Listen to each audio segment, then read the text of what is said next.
And in the book, I talk a lot about something called freemium, which is the combination of free and premium, where you give away 90% of your stuff to sell 10%, the inversion of the traditional free sample. How does that work? Well, so you know, we're seeing this example. Let's just take media for example. So take the WallStreetJournal.com or Financial Times. Both of them will give away some of their content and sell others. So if you come to the WallStreetJournal.com via Google, it's free.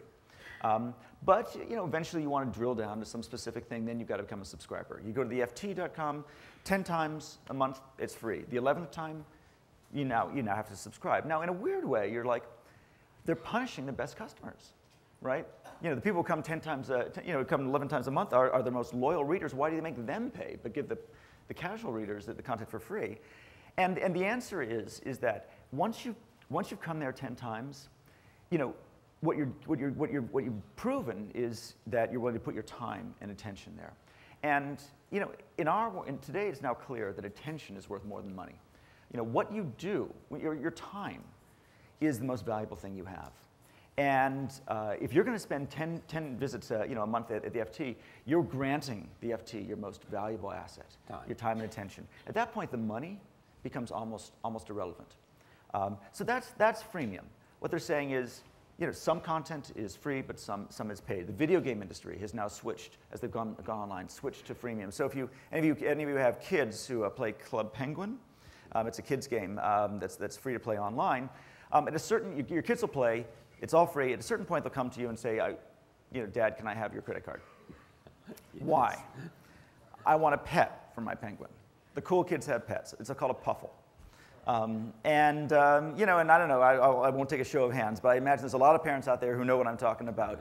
And that's that's owned by Disney. It's a classic freemium model. 80% get it for free, 20% convert, they convert to paid, they become loyal, they become price insensitive, well, the parents presumably are price insensitive, and you end up with this terrific model where where the minority subsidizes the majority, only possible because it costs almost nothing to serve the free majority. Okay, let's just talk about some of the people. I mean, the magazine industry. What happens to the magazine business, where they do have something that you don't have online yet, I guess, is the big glossy advertisement.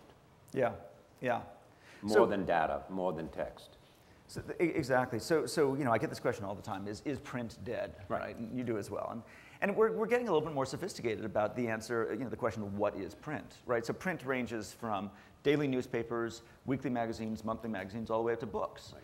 And I think the question for all of us is the same, which is, how do I add value to the web? The web is just, again, you asked, where's the web? The web is, right? It is the world we live in, it's the air we breathe, it's the water we swim in, it's sort of a given. And the question is, what can you do that the web doesn't already do?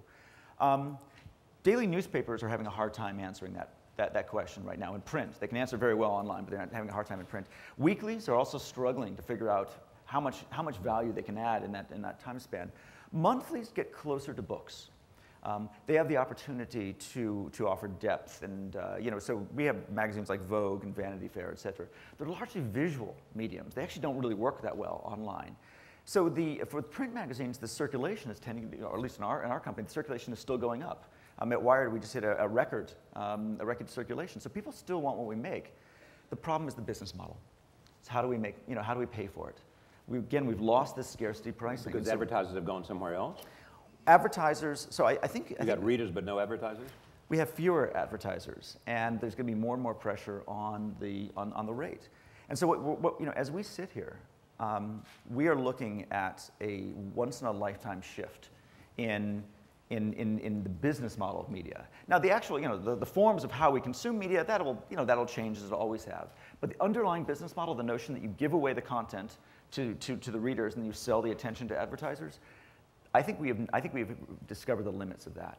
And so we, the media business, are going to have to discover freemium. We're going to have to find ways to, we're going to have to find more pets for our penguins. Okay, take somebody, so there's Condé Nast in the dilemma that they face. Take Rupert Murdoch and News Corp, and he bought the Wall Street Journal. Right. When he came in, it had a certain model. He basically seems to be saying, in every interview that I see he does, people are going to have to pay for his content.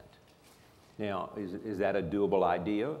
Yeah. So Rupert is he certainly speaks in short pithy sentences with impact. And I think if you actually dig into what his team is actually doing, what they're doing is classic freemium.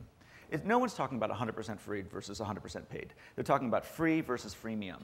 And what Murdoch is saying, rightly so, is if you own premium content, if you own content that adds value to the web, you need to figure out a way to get that free-paid balance right. So I think everyone's talking about 80%, 90% free, but the question is, what is the paid thing?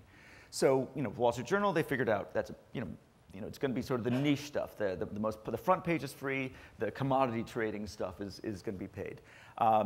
Maybe mobile. Maybe the iPhone app will be paid.